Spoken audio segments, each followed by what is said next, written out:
नमस्कार, आप देख रहे हैं प्रदेश हमारा, आपके साथ मैं हूं दीक्षा। तो चलिए सबसे पहले बात करेंगे राज्यसभा के दंगल की। सीएम अशोक गहलोत शिवविलास रिजॉर्ट पहुंच चुके हैं। राजनीति का केंद्र शिवविलास रिजॉर्ट बन गया है। बीटीपी के दो विधायक भी शिवविलास रिजॉर्ट पहुंचे हैं। बीटीपी विधायक रामप्रसाद और राजकुमार रौत कांग्रेस के साथ हैं। बीटीपी ने कांग्रेस को समर्थन का फैसला किया है। कांग्रेस नेता केसी वेणुगोपाल भी रिजॉर्ट में पहुंचे हुए हैं। तो राज्यसभा का दंगल, जिसमें सीएम अशोक गहलोत आज शिवविलास रिजॉर्ट पहुंचे हैं। बता दें कि ये शिवविलास रिजॉर्ट राजनीति का केंद्र बन चुका है। इसी के साथ बीटीपी के दो विधायक भी शिवविलास रिजॉर्ट पहुंचे हैं।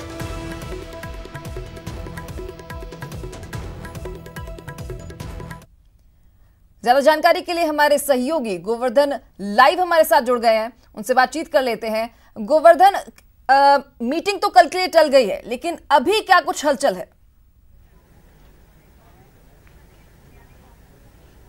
देखिए, मीटिंग जो होनी थी विधायक दल की, वो पहले दो बार उसका वक्त बदला और बाद में जब केसी वेणुगोपाल के आने में देरी हो रही थी तो उसको देखते हुए इस बैठक को कल तक के लिए टाल दिया गया है। केसी वेणुगोपाल और दो वरिष्ठ नेता और हैं, राजीव सातव जो गुजरात के प्रभारी हैं और महाराष्ट्र के सांसद हैं मिस्टर पटेल, वो भी यहाँ पर, मणि टैगोर, वो भी इनके साथ में, केसी वेणुगोपाल के साथ में यहाँ पर आए हैं। और अभी शीर्ष नेताओं के साथ अनौपचारिक बैठक के बाद कल दिन में कांग्रेस और निर्दलीय विधायकों के साथ में वो बैठ करके चर्चा करेंगे और राज्यसभा चुनाव की जो रणनीति है उस पर पूरा मंथन होगा। और 19 तारीख तक ये फैसला किया गया है कि जो विधायक हैं वो यहीं पर रहेंगे और लगातार जो हाईकमान है वो भी इनके संपर्क में रहेगा। कांग्रेस के जो वरिष्ठ नेता हैं वो लगातार इन विधायकों से संपर्क में रह करके, जिस तरह की जो खबरें आ रही थी, जो आशंकाएं जताई जा रही थी कि विधायकों की कोई खरीद फरोख्त न कर ले, इसी को देखते हुए यहाँ पर इन विधायकों को 19 तारीख की वोटिंग तक रखा जाएगा। फिलहाल सबसे बड़ी खबर यही है कि कांग्रेस के जो समर्थन की बात कही जा रही थी, अन्य दलों की बात, उसमें भारतीय ट्राइबल पार्टी बीटीपी के दोनों विधायक यहां मुख्यमंत्री के साथ में शिवविलास रिजॉर्ट पहुंच चुके हैं। और अगर संख्या बल की बात की जाए तो कांग्रेस पहले 125 विधायकों के खुद के राज्यसभा चुनाव में समर्थन की बात कर रही थी, तो वो आंकड़ा अब थोड़ा सा कम रहा है क्योंकि 108 उसके पास खुद के हैं, 13 निर्दलीयों का समर्थन प्राप्त है, 2 बीटीपी के विधायक आ चुके हैं। अब केवल सीपीएम के विधायकों का आना बाकी है। 123 का आंकड़ा है वो इनके पास में, जो कांग्रेस के रणनीतिकार कह रहे हैं कि पूरा हो चुका है। और केसी वेणुगोपाल के साथ दोनों जो वरिष्ठ नेता आए हैं ये अभी अनौपचारिक तौर से मिल रहे हैं। सीएम अशोक गहलोत ने उनको रिसीव किया है और अब रणदीप सिंह सुरजेवाला जो पर्यवेक्षक हैं, टीएस सिंहदेव जो पर्यवेक्षक हैं, ये आपस में बैठ करके यहाँ पर चर्चा कर रहे हैं। देखिए, जो केसी वेणुगोपाल हैं वो राज्यसभा उम्मीदवार होने के साथ साथ कांग्रेस के संगठन महासचिव भी हैं, तो लिहाजा केवल राजस्थान ही नहीं, पूरे देश भर में जहां पर राज्यसभा के चुनाव हो रहे हैं उनको लेकर के भी कुछ रणनीतिक चर्चा यहां पर हो रही है।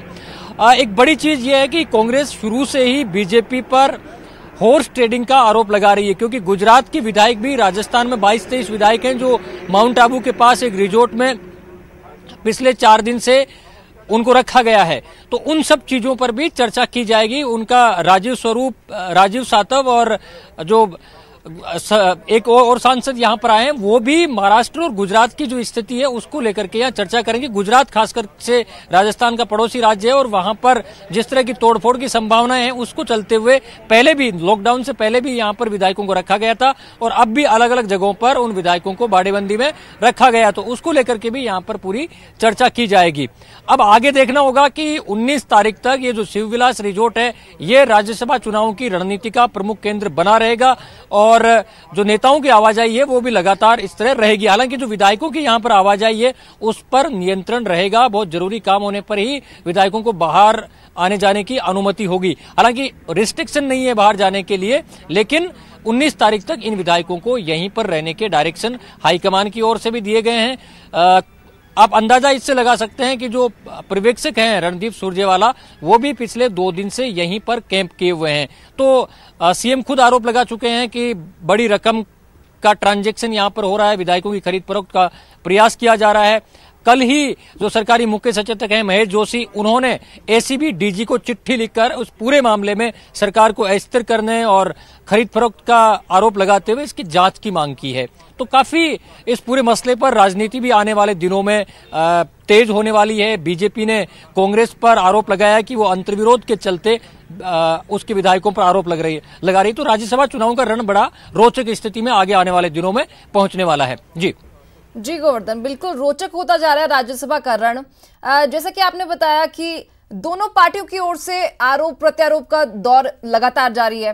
कांग्रेस कह रही है कि खरीद फरोख्त की जा रही है, तो कांग्रेस की आगे की रणनीति क्या होगी? बीटीपी के 2 विधायक पहुंचे हैं, आगे कौन से विधायक पहुंचने वाले हैं? क्या कुछ रणनीति रहेगी कांग्रेस की? कांग्रेस ने राज्यसभा चुनाव में ये टारगेट रखा था कि गैर बीजेपी जितनी भी पार्टियां हैं उनके वोट उन्हें मिल जाए। टारगेट 125, जिसके तहत सीपीएम, बीटीपी, 13 निर्दलीय विधायक हैं, उन सबका समर्थन लेने का दावा जो कांग्रेस के रणनीतिकार है वो पहले भी ऑन द रिकॉर्ड कर रहे थे। और आज जब बीटीपी विधायक साथ में आ गए हैं तो अब केवल सीपीएम के विधायकों का आना बाकी रहा है। हालांकि कांग्रेस के रणनीतिकारों का यह दावा है कि भले सीपीएम के विधायक आए ना आए, लेकिन उनका जो वोट है वो उन्हीं को मिलेगा। ये एक बड़ी चीज है। थोड़ी देर में कांग्रेस विधायक है, महिला विधायक है शकुंतला रावत बानसूर से, उनसे हम बातचीत करने का प्रयास करेंगे। हालांकि जैसा कि मैं पहले बता रहा था, यहाँ जो विधायकों को रखा गया है, शिफ्ट किया गया है, उसमें थोड़ा रिलैक्सेशन भी है। जिन विधायकों को काम से बाहर जाना है उनको जाने की अनुमति भी दी जा रही है। अभी थोड़ी देर पहले रामनारायण मीणा जो कांग्रेस के विधायक हैं, उनके गांव में कोई काम था तो वो यहां से निकल करके अपने गांव गए हैं। इसी तरह से जिन जिन विधायकों के कोई अर्जेंट काम होता है कॉन्स्टिट्यूएंसी में तो उनको बाहर जाने की अनुमति यहां पर है। लेकिन इतना तय है कि ये शिवविलास रिजॉर्ट लॉकडाउन से पहले भी गुजरात की राज्यसभा चुनाव की रणनीति का प्रमुख केंद्र बना हुआ था, और अब लॉकडाउन के बाद राजस्थान में जो राज्यसभा के चुनाव हो रहे हैं उनकी रणनीति का प्रमुख केंद्र बना हुआ है। कांग्रेस के दिग्गज नेता यहां बैठ करके और राज्यसभा चुनाव की पूरी रणनीति बना रहे हैं। यही नहीं, पड़ोसी राज्य गुजरात को लेकर के भी यहीं से मंथन आगे आने वाले 1-2 दिनों तक चलेगा, क्योंकि वहां के जो प्रभारी राजीव सातव हैं वो भी यहां पर पहुंच चुके हैं। वो भी सीएम अशोक गहलोत और दिग्गज नेताओं के साथ बैठ करके और राज्यसभा चुनावों में तोड़फोड़ कैसे रोकी जाए उसको लेकर के रणनीति बनाएंगे, उस पर चर्चा करेंगे। फिलहाल बहुत रोचक स्थिति में ये राज्यसभा का जो रण है वो पहुंचता हुआ दिख रहा है। विधायक जोरीलाल मीणा हमारे साथ हैं। मीणा साहब, क्या आप कब तक यहाँ पर रहेंगे और क्या डायरेक्शन दिए गए आपको? वो डायरेक्शन नहीं, हम तो मीटिंग में आए हैं, मीटिंग में आए हैं। अच्छा। पार्टी को वोट देना है। अच्छा। और कोई ऐसे बाड़ाबंदी वाली बात है नहीं, कोई प्रतिबंध भी नहीं है और रुकावट भी नहीं है। अभी कहाँ जा रहे हैं? केवल घूमने जा रहे हैं या कहीं बाहर? घूमने। कहा क्या गया आपको? जी, क्या कहा गया है? कब तक रहना है? नहीं, जब भी हमारी इच्छा अनुकूल रहेंगे उनके कोई प्रतिबंध नहीं है। हमारी पार्टी की तरफ से, हाईकमांड की तरफ से कोई प्रतिबंध नहीं है।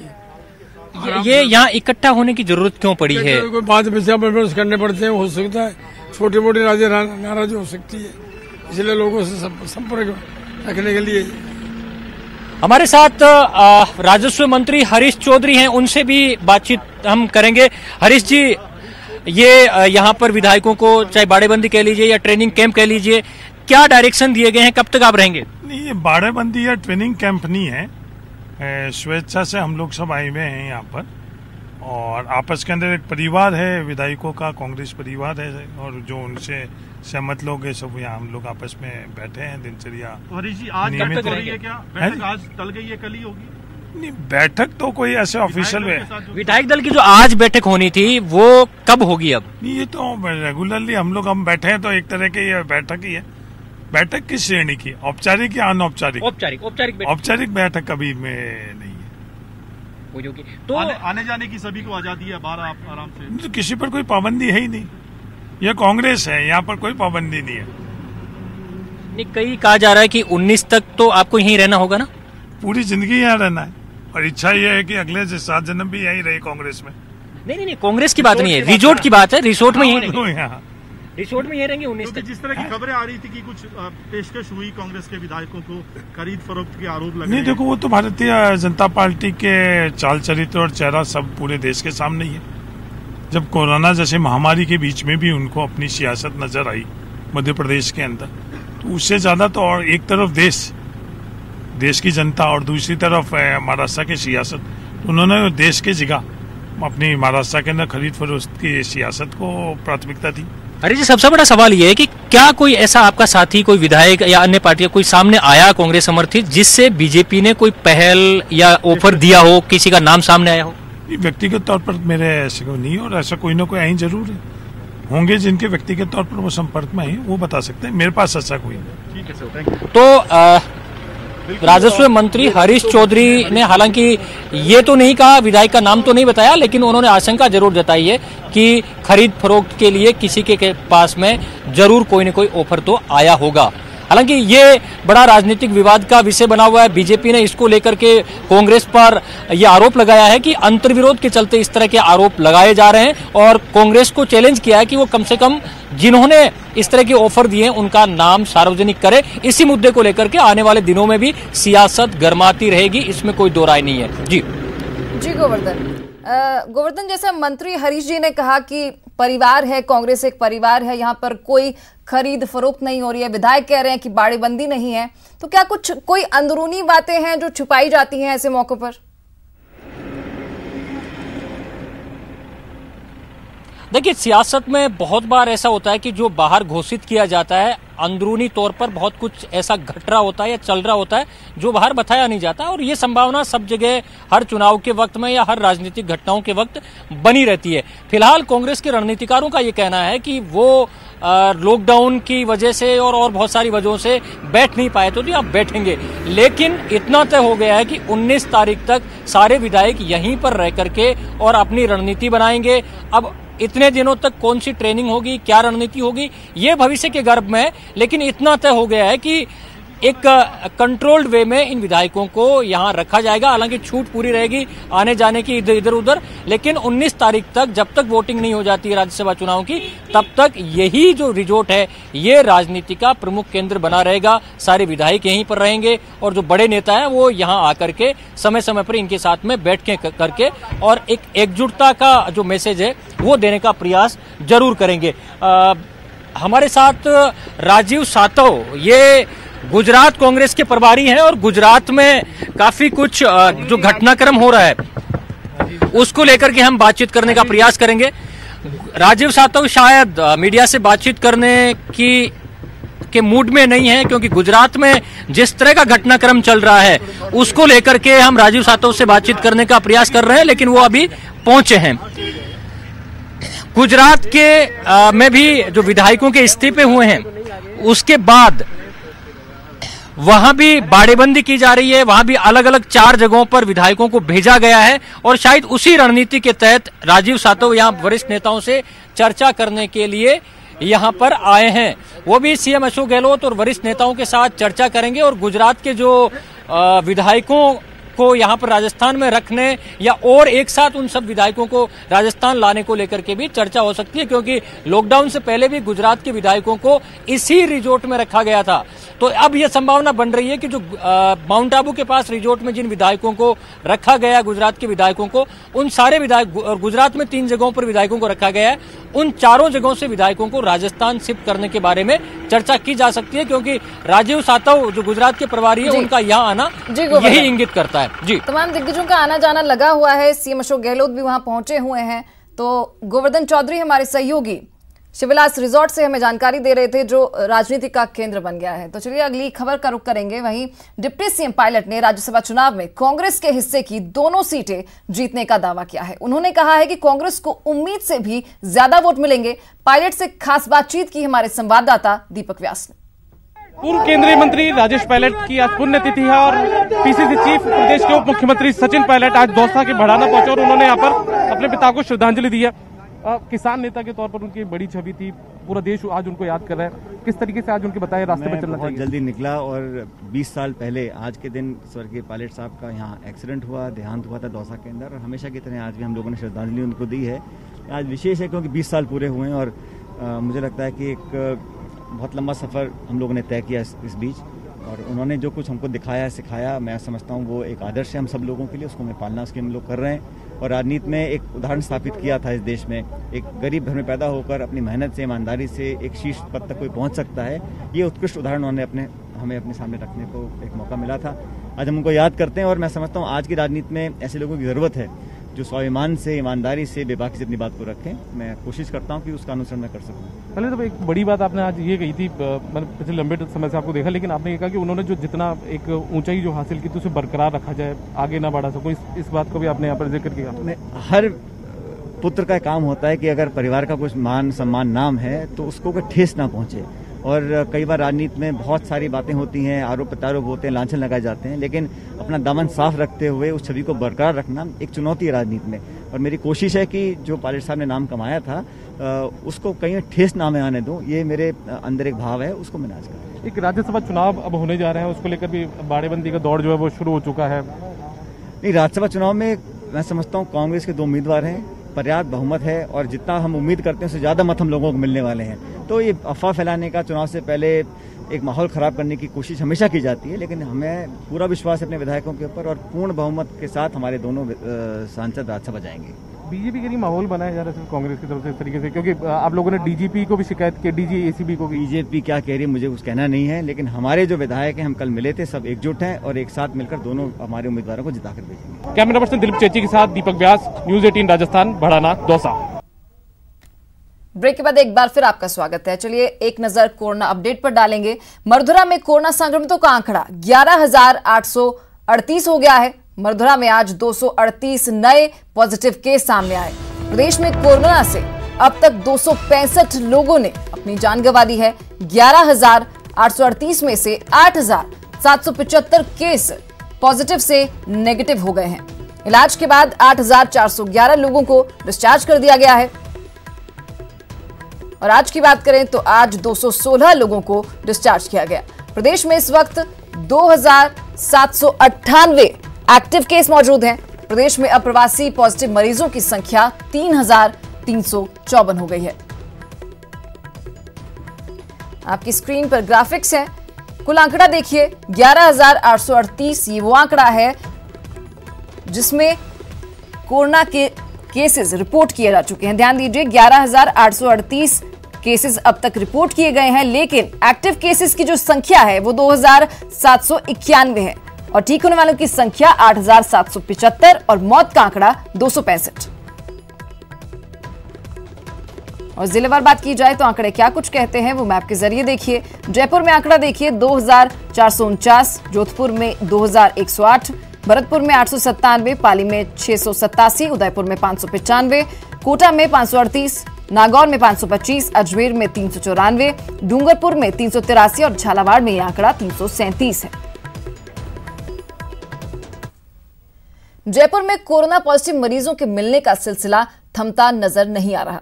आज भी जयपुर में 16 नए मरीज पाए गए हैं। मरीजों के लगातार मिलने की वजह से कर्फ्यू का दायरा भी बढ़ता जा रहा है। इसके चलते जयपुर के 6 थाना क्षेत्रों के चिन्हित इलाकों में आज कर्फ्यू लगाया गया। विद्याधर नगर के एक चिन्हित क्षेत्र से कर्फ्यू हटाया भी गया है। राजस्थान रोडवेज एक बार फिर अपना अंतर्राज्यीय संचालन शुरू करने जा रहा है। कल यानी शुक्रवार से हरियाणा के लिए स्थगित की गई सभी बस सेवाओं को एक बार फिर से शुरू किया जा रहा है। इसे लेकर रोडवेज ने इन बसों की एडवांस ऑनलाइन बुकिंग भी शुरू कर दी है। रोडवेज ने बुधवार को गृह विभाग के आदेश के बाद हरियाणा के लिए अपना संचालन बंद कर दिया था, जिसे अब एक बार फिर शुक्रवार से शुरू किया जा रहा है। सोशल मीडिया पर वायरल पोस्ट ने बाड़मेर दिल्ली पब्लिक स्कूल के प्रबंधन को परेशान कर रखा है। दरअसल सोशल साइट्स पर यह पोस्ट वायरल हो रहा है कि दिल्ली पब्लिक स्कूल अपने सिंबल के साथ मास्क बनाकर स्कूल के छात्रों को 400 रुपए में बेच रहा है और अब मास्क को ही अपनी कमाई का जरिया बना लिया है। हालांकि स्कूल प्रबंधन ने इन आरोपों को बेबुनियाद बताया है और गलत पोस्ट डालने वालों के खिलाफ केस भी दर्ज करवाया है। डीएसपी ने भी जांच के बाद कार्रवाई का भरोसा दिया है। उद्योग मंत्री मेघवाल से खास बातचीत। ऑटोमोबाइल उद्योग में जल्द आएगी तेजी, कंपनियों के संपर्क में उद्योग मंत्रालय। ये कहना है उद्योग मंत्री मेघवाल का। तय होने के बाद में प्रदेश में राजनीतिक घमासान लगातार जारी है। अनलॉक डाउन हो गया, अनलॉक 1 चल रहा है और उसके बावजूद राजस्थान से खबर ऐसी आई कि कल ही की बात है कि उन्होंने वापस सीमाएं सील की और 2 घंटे बाद में वो जो फैसला था उसको पलटा गया और उसको कहा गया कि यातायात नियंत्रण करने की कोशिश कर रहे हैं। ऐसा कई बार हुआ। कोरोना वायरस से केंद्र और राज्य दोनों को मिलकर के लड़ना चाहिए, ऐसे प्रधानमंत्री जी का बार बार आग्रह भी है और उन्होंने कई बार ऐसा कहा भी है, मुख्यमंत्रियों को भी कहा है, राजस्थान के मुख्यमंत्री को भी कहा है। राजस्थान में कोरोना वायरस से लड़ते समय बीच में एक अपीसमेंट पॉलिसी आ गई जिस कारण से ऐसी समस्याएं पैदा होती है, जिसका एक असर हमने रामगंज में देखा, दूसरा असर हमने टोंक में देखा। ये उसी का ही परिणाम है कि एक एफआईआर दर्ज होती है जिसमें सबकी उम्र एक लिख दी जाती है, माइनर माइनर माइनर। ये क्या है? ये जो विषय है ना, इसके कारण ये जो आप कह रहे हो कि कभी सीमाएं सील करने का आदेश देते हैं, कभी वापस ले लेते हैं, ये जो अंतर्द्वंद में चलने वाली सरकार है, इसके कारण ये परेशानियां पैदा हो रही है। फिर भी मैं कह रहा हूं कि कोरोना महामारी जैसी लड़ाई से अभी इस समय कौन गलती पे है, कौन ठीक है, इसका निर्णय बाद में कर लेंगे, लेकिन मिल करके लड़ना चाहिए जिससे मानवता पे जो संकट है उसे निजात पा सके। तो पहले से बड़े दबाव में था वाहन उद्योग और अब कोरोना के कारण और भी प्रेशराइज हुआ है ये पूरा उद्योग, उसको इस संकट से उबारने की क्या योजना है? भारी उद्योग मंत्रालय का प्रतिनिधित्व करते हैं। अभी कोरोना के बाद जो हमारी 2 ऑर्गेनाइजेशन है ऑटोमोबाइल सेक्टर के, श्याम और एकमा, दोनों से हमारी बात हुई और दोनों के प्रतिनिधियों के अलावा जितने भी निर्माण करने वाली, मैन्युफैक्चरिंग करने वाली जितने भी ग्रुप हैं, उन सब के प्रतिनिधि थे। सबसे बात हुई, उन्होंने एक ही चीज़ की, डिमांड जनरेट होनी चाहिए तो हमारा उद्योग चल पड़ेगा। डिमांड जनरेट कैसे हो? तो उनका ही सुझाव था कि एनबीएफसी को स्ट्रेंथन कर दो। तो आपने देखा होगा कि आत्मनिर्भर भारत अभियान में एनबीएफसी को हमने लिक्विडिटी उपलब्ध कराने के लिए फंडिंग का प्रावधान किया। उसके तहत जैसे ही जो ऑटोमोबाइल डीलर है, किसी क्षेत्र में बैठा है डीलर, जैसे मैं बीकानेर राजस्थान का रहने वाला हूँ, वहाँ ऑटोमोबाइल डीलर होंगे, मान सपोज करो 50, उनको एनबीएफसी फंडिंग कर दे, लिक्विडिटी उपलब्ध करा दे, तो उनकी डिमांड जनरेट हो जाएगी। वो इनको जो बड़े ग्रुप हैं जो बना रहे हैं, निर्माण कर रहे हैं, उनको ऑर्डर देंगे, डिमांड जनरेट होते ही सप्लाई चेन चालू हो जाएगी। और यही इसका एक तरीका है जिसका हम हल निकालने के लिए लगे हुए हैं। सहयोगी बीनू बैंसल के साथ अभिषेक आढ़ा, नेटवर्क 18, नई दिल्ली। कोरोना काल में विदेश से किसी मरीज को पहली बार एयरलिफ्ट करके भारत लाया गया है। किर्गिस्तान की राजधानी बिश्केक में बांसवाड़ा की डिंपल त्रिवेदी मेडिकल की पढ़ाई करने गई थी, लेकिन 2 जून को डिंपल किडनी की गंभीर बीमारी की शिकार हो गई। बांसवाड़ा के सांसद कनकमल कटारा ने और डिंपल के परिजनों ने केंद्रीय जल शक्ति मंत्री गजेंद्र सिंह शेखावत से इस मामले में मदद मांगी। शेखावत ने केंद्रीय स्वास्थ्य मंत्रालय और विदेश मंत्रालय के उच्च अधिकारियों से बात कर डिंपल को वापस भारत लाने के लिए एयर एम्बुलेंस और डॉक्टर्स की एक विशेष दल की व्यवस्था करवाई। मंगलवार देर रात विशेष विमान से डॉक्टर्स के दल ने बिश्केक के लिए उड़ान भरी और गुरुवार शाम 6 बजे डिंपल त्रिवेदी नई दिल्ली पहुंच गई। भारत में डिंपल का इलाज अहमदाबाद के जाइट्स अस्पताल में होगा, जिसकी सभी तैयारियां पूरी कर ली गई हैं। डिंपल त्रिवेदी की सकुशल भारत वापसी को लेकर उनके परिजनों और सांसद कनकमल कटारा ने केंद्रीय मंत्री गजेंद्र सिंह शेखावत का आभार जताया है। राजधानी के विश्वकर्मा औद्योगिक क्षेत्र से उत्पादित होने वाला तेल टैगोर ब्रांड सरसों के तेल के कॉपीराइट और ट्रेडमार्क के नाम से बाजार में आता है और इसी नाम से एक दूसरी फर्म भी सरसों का तेल बना रही है। बता दें कि GODM मिल्स जयपुर के अंतर्गत टैगोर ब्रांड सरसों को ट्रेडमार्क से बेचा जाता है। मैनेजर अनिल गोयल ने बताया कि इस मामले में VKI थाने में मामला दर्ज है। फिलहाल पुलिस ने इस मामले की जांच शुरू कर दी है। आसपास के एरिया में सरसों तेल के अंदर हमारा बहुत फेमस ब्रांड टैगोर ब्रांड करके आता है, जो हम कई सालों से चला रहे हैं और जो हमारे पास ट्रेडमार्क और कॉपीराइट अधिनियम के तहत हमारी फर्मों के नाम से जियो मिल्स और GODM के नाम से रजिस्टर्ड है, जिसके हम एकमात्र स्वामी हैं। हम लोगों को पता चला, हम लोगों की जानकारी के 2-4 लोग इसको मिसयूज़ कर रहे हैं। इसका पता हमको जब चला, जब उन्होंने 2016 के अंदर मिलावट के हिसाब से उनकी फोटोएं छपी अखबार में, लोग बागों ने हमको फ़ोन करा, यार ये तो तुम्हारा ब्रांड है, तुम मिलावट कैसे कर रहे हो? तो हमको पता चला कि ये दूसरी फर्म है जो उसको यूज़ कर रही है। तो चलिए इसी के साथ फिलहाल इतना ही। नमस्कार।